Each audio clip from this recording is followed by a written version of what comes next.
인류 역사를 통해서 역사적으로 가장 논란이 계속되어 온 주제 가운데 하나는 로마가 왜 쇠망했고 멸망했는가라는 그 로마의 멸망의 원인을 논하는 일입니다. 저 유명한 로마의 쇠망사를 기록한 에드워드 기번, 그 다음에 우리 시대에 다시 로마인 이야기를 리바이벌 시킨 시오노 나나미에 이르기까지 소위 세속 사가들은 기독교가 한창이던 그 로마가 기독교가 국교로 이렇게 인정되던 시대 속에서 로마 제국이 멸망했다는 데 대해서는 기독교가 상당한 책임을 져야 한다라는 그런 입장을 갖고 있습니다. 그러나 이미 오래전 이 문제에 대한 가장 명쾌한 신학적 변호를 내놓은 사람이 있다면 그는 성 어거스틴이라고 할 수가 있습니다. 서기 410년, AD 410년 야만족 고트족에 의해서 거대한 로마가 무너져가는 모습을 목격하며 410년부터 426전까지 무려 13년간에 걸쳐서 이 문제에 대한 일종의 변증적인 책, 신의 도성, 하나님의 도성, City of God이라는 책을 어거스틴은 기록합니다. 당시 기독교 신앙이 없었던 많은 이방인들은 로마가 기독교를 국교로 수용한 이후에 로마가 이런 멸망의 직면에 있다는 것은 로마가 이방의 신들을 버렸기 때문에 그 신들의 진노를 산 결과라는 주장을 하고 있었어요. 이것에 대한 가장 성경적이고 신학적인 답변을 시도한 것이 바로 어거스틴입니다. 그것이 바로 하나님의 도성, 신의 도성이라는 책으로 나타났던 것입니다. 한마디로 어거스틴은 많은 사람들이 생각한 것처럼 로마는 결코 신의 도성이 되지 못했다라고 말합니다. 오히려 어쩌면 로마는 가장 세속적인 지상의 도성이었음을 그는 증언합니다. 어거스틴에게 있어서 하나님의 도성, 하나님이 다스리는 하나님의 도시와 세속적인 지상의 도시를 구별하는 중요한 기준점은 사랑이었습니다. 이 지상의 도시, 세속의 도시라는 것은 하나님을 멸시하기까지 자기를 사랑하고 자기를 집착하는 사람들에 의해서 만들어진 도시가 바로 지상의 도시라면 하나님의 도성이라는 것은 철저하게 자기를 부인하고 하나님을 사랑하고 이웃을 사랑함에 의해서 하나님의 영광을 추구하고 하나님만을 높이는 도시, 그것이 하나님의 도성이라는 것입니다. 그렇기 때문에 자기 사랑, 자기 교만, 그리고 자기 권력을 정당하기 위한 불의가 득세하던 도성은 무너질 수밖에 없었던 그런 지상의 도성에 불과했던 것입니다. 이런 지상의 도시의 지도자들이 하나님이 받으셔야 할 그 영광과 그 권세를 가로채고 자기 자신을 예배하고 있었던 한 그 사회와 국가에는 더 이상의 정의가 존재하지 않으며 그런 국가와 그런 사회는 결국 신의 심판이 될 수밖에 없다. 로마는 그런 도성이었다. 하지만 그런 중에도 하나님은 여전히 보이지 않는 진짜 하나님의 나라, 하나님의 도성을 아직도 건설하고 계시다는 것이 바로 이 신의 도성의 중요한 줄거리라고 할 수가 있습니다. 어거스틴은 피상적인 사회 현상이나 종교 현상이 아니라 당시에 로마에 성행하기 시작한 우상 숭배, 그리고 로마인들의 교만이야말로 로마를 넘어뜨린 로마 멸망의 가장 중요한 뿌리가 된 원인이라고 지적을 하고 있습니다. 특별히 이 하나님의 도성 제7권 그리고 9권에 보면 하나님이 아닌 자연을 숭배하고 있었던 자연신앙과 마귀 숭배 사상이야말로 하나님을 믿는 신앙과 혼잡하게 만들므로써 로마의 문화를 타락시킨 가장 중요한 퇴폐적인 원인이라고 그는 지적합니다. 역사 속에 있었던 한 민족 혹은 한 나라, 한 문화에 대한 심판은 언제나 로마의 멸망과 그 궤를 같이 합니다. 오늘 성경 본문에서 보는 에스라가 이스라엘 백성들을 이끌고 이제 드디어 시온의 땅 예루살렘에 도착했을 때 에스라를 놀라게 했던 사실은 지나간 날 이스라엘을 멸망시키고 그들을 바벨론 포로가 되게 했던 동일한 죄악이 예루살렘에 아직도 자리 잡고 있는 모습을 본 것입니다. 그것을 에스라는 가증한 죄라고 본문을 통해서 꾸짖고 있습니다. 한마디로 그 죄는 당시에 예루살렘에 팔레스타인에 남아있었던 하나님의 백성들이 이방인들과 소위 자폰을 함으로 말미암아 우상숭배를 받아들이고 그들이 타락하고 있었다는 것입니다. 여기서 오해하지 말아야 할 것이 있습니다. 성경은 결코 국제결혼을 정죄하지는 않습니다. 그러나 그리스도인들이 이방인과 결혼했을 때 이방인의 사상 또 이방인의 우상을 받아들임을 말미암아 거룩성이 훼손되는 것, 이 문제를 성경은 문제 삼고 있는 것입니다. 처방이 무엇일까요? 이렇게 우상 숭배를 하면서 스스로 타락해가던 사람들이 혹은 한 민족이 다시 일어설 수 있는 길은 없을까요? 성경은 그 처방이 하나밖에 없다고 가르칩니다. 그것은 회개였습니다. 회개만이 유일한 처방이었던 것입니다. 에스라 9장 이 전체는 바로 에스라의 회개 기도, 민족을 대신해서 그가 회개 기도하고 있는 모습을 볼 수가 있습니다. 다시 말하면 그의 참회, 그의 회개가 그 민족을 살리는 거룩한 시작이 된 것입니다. 그렇다면 오늘 우리 민족을 살리기 위해서, 우리 도시를 살리기 위해서 우리들의 회개, 지금 이 시대에 여전히 필요한 저와 여러분의 회개 어떻게 시작되어야 할까요? 첫째는 하나님의 말씀에 대한 전인적 응답입니다. 거기서부터 시작해요. 본문의 4절을 같이 보겠습니다. 4절 다 같이 읽겠습니다. 시작.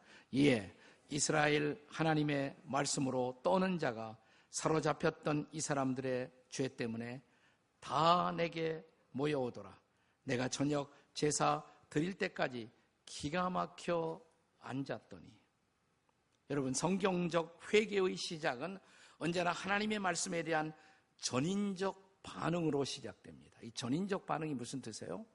우리가 전인적이라고 할 때는 언제나 인격의 세 가지 요소가 포함됩니다. 지, 정, 의, 지식, 감정, 의지. 그러니까 자기의 문제, 자기의 죄를 알고 느끼고 거기에 의지적 응답을 해야 한다는 것입니다. 알고 느끼고 결단하는 반응, 이것을 전인적 반응이라고 할 수가 있습니다. 당시 이스라엘 백성들은 에스라의 하나님의 말씀에 대한 선포와 지적과 함께 죄를 깨닫자마자 두려움으로 떨기 시작합니다.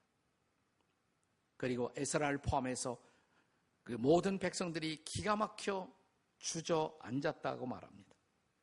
어찌할 바 모르는 거룩한 근심에 사로잡힌 것입니다. 본문 5절에 보면 이렇게 기록하고 있어요. 저녁 제사를 드릴 때 내가 근심 중에 일어나서 라고 기록합니다. 근심이 생겼어요. 이 근심은 거룩한 근심입니다.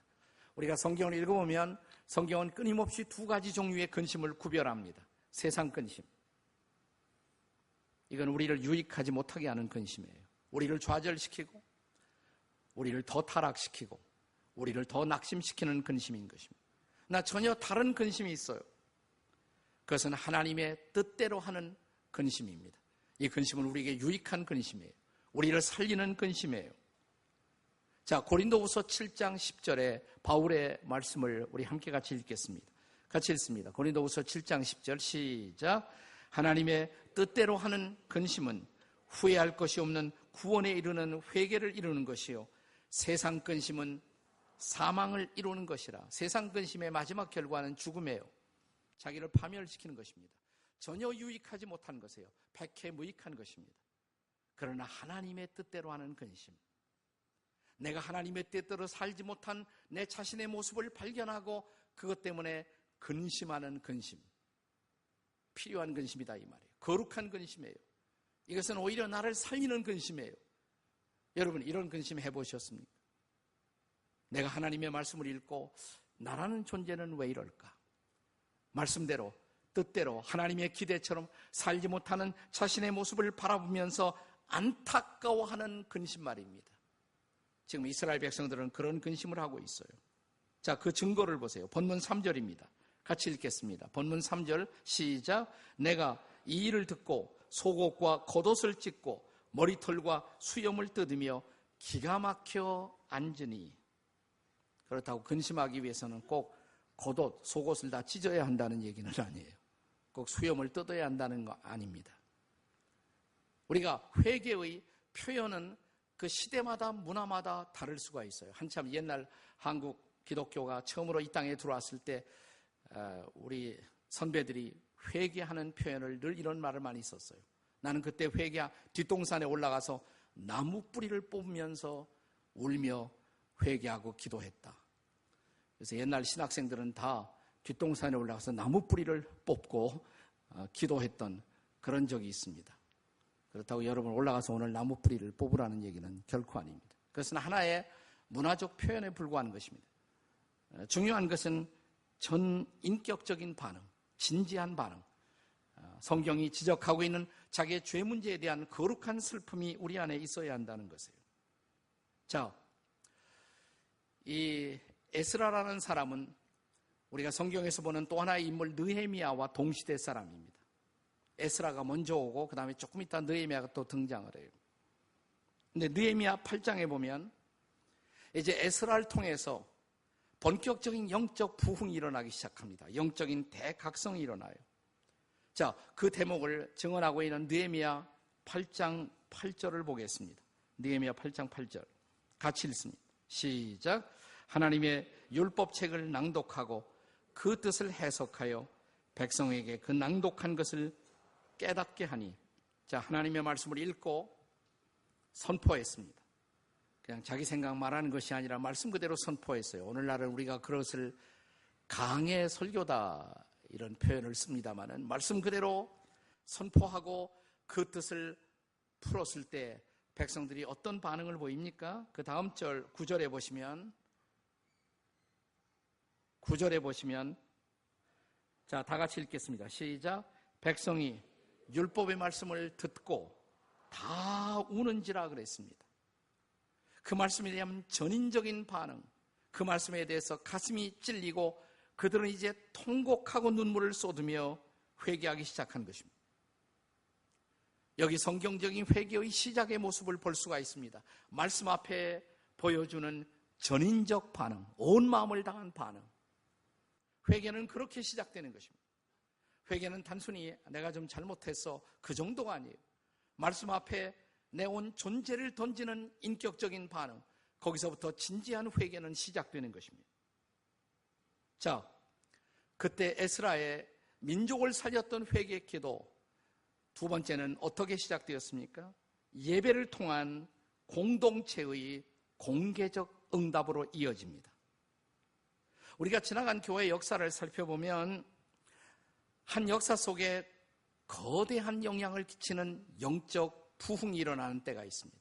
그것을 그냥 영적 부흥 이렇게 말하기도 하고 때로는 대각성 이런 표현을 쓰기도 합니다. Great Awakening, 영적인 대각성.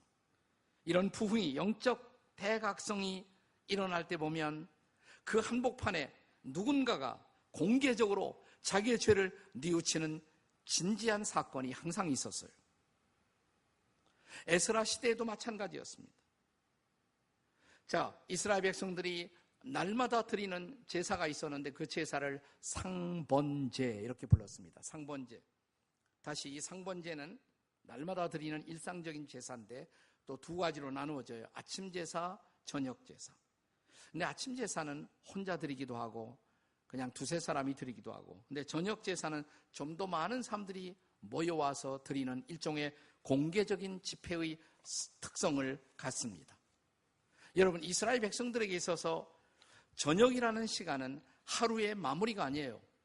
저녁은 사실은 새로운 내일에 준비하는 출발 시간이 바로 저녁이었습니다. 자, 성경에 보시면 이런 표현이 자주 등장하죠. 저녁이 되며 그 다음에 아침이 되니.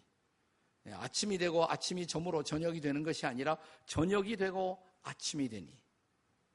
우리가 보통 안식일을 말할 때 안식일이 그냥 쉽게 말하면 토요일이 안식이래요. 옛날 유대인들의 안식일은 토요일입니다. 그러나 공식적으로 말하면 안식일의 시작은 금요일날 저녁이에요.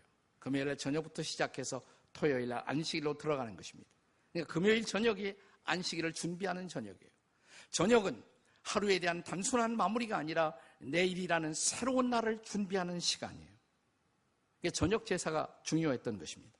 오늘 본문 5절과 6절에 보면 바로 이 저녁 제사에서 지도자인 에스라의 공개적 참여가 시작됩니다. 한번 같이 읽겠습니다. 5절, 6절 다 같이 시작. 저녁 제사를 드릴 때 내가 근심 중에 일어나서 속옷과 겉옷을 찢은 채 무릎을 꿇고 나와 나의 하나님 여호와를 향하여 손을 들고 그 다음에 말하기를 나의 하나님이여 내가 부끄럽고 낯이 뜨거워서 감히 나의 하나님을 향하여 얼굴을 들지 못하오니 이는 우리의 죄악이 많아 정수리에 넘치고 우리의 허물이 커서 하늘에 미침이니이다.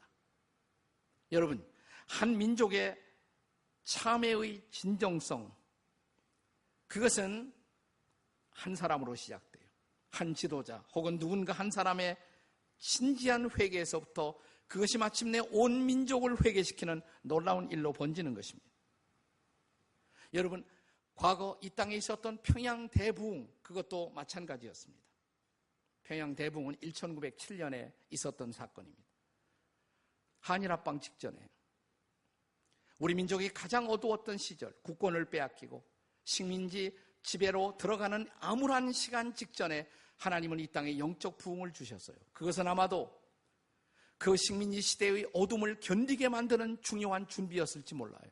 교회마다 회개하게 되었고, 그리고 교회는 깨끗해졌고, 또 수많은 사람들이 들어와 하나님의 백성이 되었고, 이것은 장차 한국 기독교를 만드는 위대한 한 해, 그것이 바로 1907년이었습니다.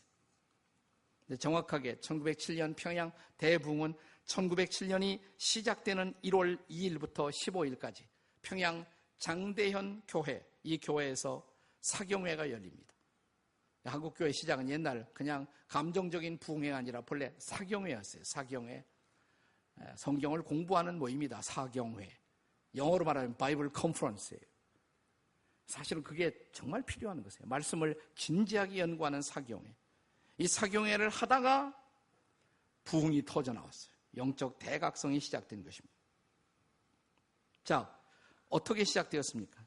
이것은 당시에 이 장대현 교회 지도자 중에 한 사람이었던 길선주 목사님이 설교를 하다가 원래 원고에 없었대요. 원고에 없었는데 갑자기 자기의 죄를 하나님이, 성령 하나님이 생각나게 만들고 설교하다가 그가 공개적으로 자기의 죄를 참회하기 시작했습니다. 평양 대부흥 이야기라는 책을 쓴 우리 총신대학의 박용규 교수의 글에 보면 그날 있었던 사건을 이렇게 증언하고 있습니다. 자, 그날 벌떡 일어나서 설교를 하던 길선주 목사님이 갑자기 의외의 고백을 시작했다는 것입니다. 이렇게 말합니다. 나는 아간과 같은 자입니다. 나 때문에 하나님이 축복을 우리에게 주실 수가 없었습니다. 나는 내 친구가 죽기 전에 자기 부인은 이 돈 계산하는 그런 은사가 없기 때문에 나보고 그 마지막 정리를 해달라고 부탁을 했는데 나는 미망인의 그 재산을 정리하다가 미와 100불 상당한 금액을 사취했습니다. 나는 하나님의 일을 방해해온 사람입니다. 그것 때문에 하나님이 우리 공동체를, 우리를 축복할 수가 없었습니다. 내일 아침 나는 그 돈 전액을 미망인에게 돌려드리겠습니다. 오 주님, 그리고 여러분 저를 용서해 주십시오.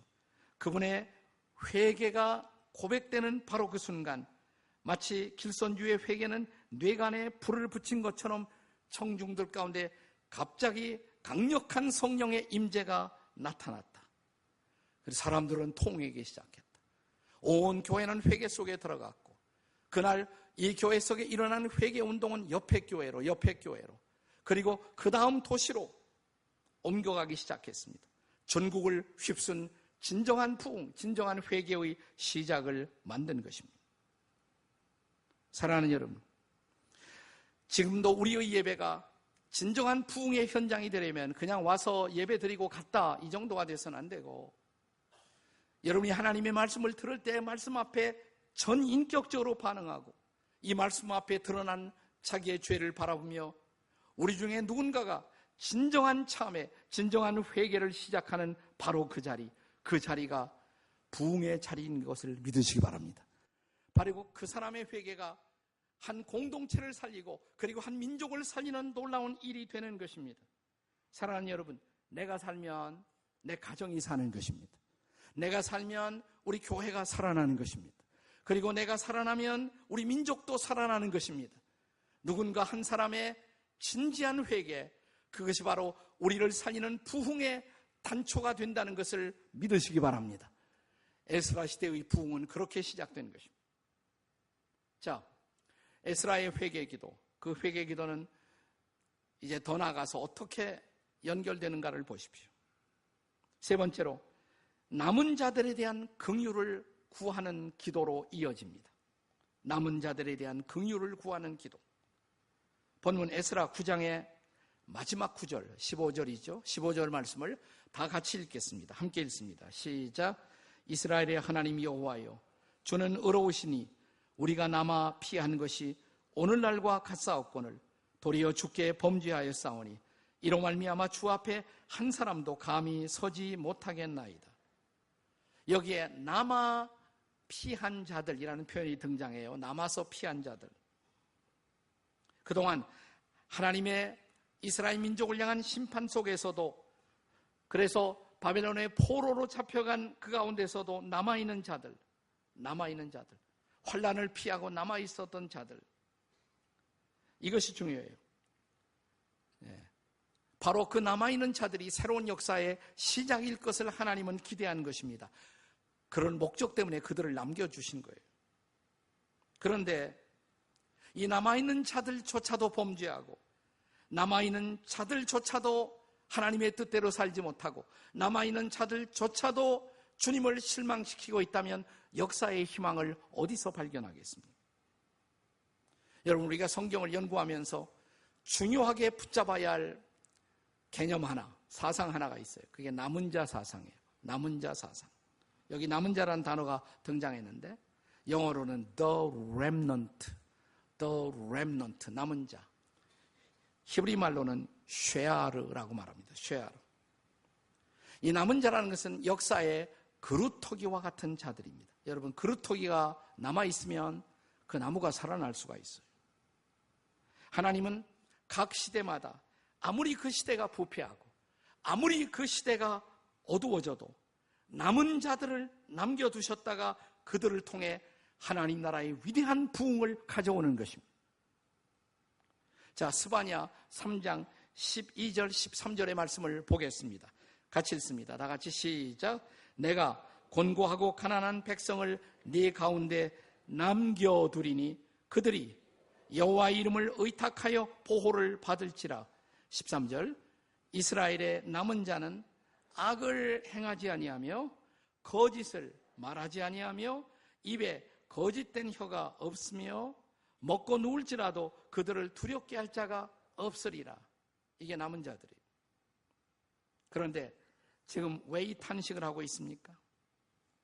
주께서 그런 목적을 위해서 보호하고 남겨주신 자들, 그 남은 자들마저 부패하고 남은 자들마저 악을 행하고 남은 자들마저 거짓을 행한다면 우리 역사에 소망이 있느냐 이 말이에요. 성경에 이 남은 자 사상이 처음 등장하는 것이 언제냐면 노아 시대입니다. 노아 시대. 노아 그러면 우리 홍수 심판 생각나잖아요. 하나님이 그 시대의 부패 때문에 홍수로 청소를 해버리고 온 시대를 심판하실 때 그때 남겨두신 사람들이 있죠. 누구예요?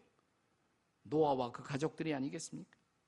자, 창세기 7장 23절에 보면 이런 표현이 등장합니다. 거기 보시면 오직 노아와 그 다음에 그와 함께 방주에 있던 자들만 남았더라.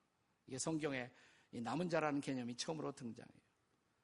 하나님이 노아의 방주 속에 들어가 있던 사람들을 남겨두신 이유, 그들을 통해 이 심판이 지나가고 새 역사를 시작할 때 그 새로운 역사를 감당하기 위해서 노아와 그의 식구들을 방주 속에 남겨두신 것입니다.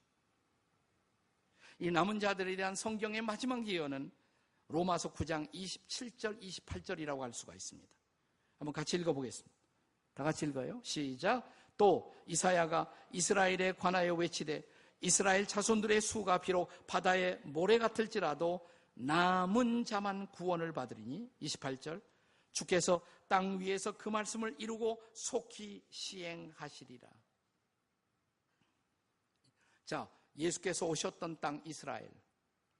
근데 언제나 우리가 이스라엘 민족을 생각할 때 이해하기 어려운 신비스러운 일은 주님이 그 땅에 오셨고 그들에게 성경이 주어졌음에도 불구하고 대부분의 유태인이 이스라엘 사람들이 예수를 안 믿는다는 사실이죠.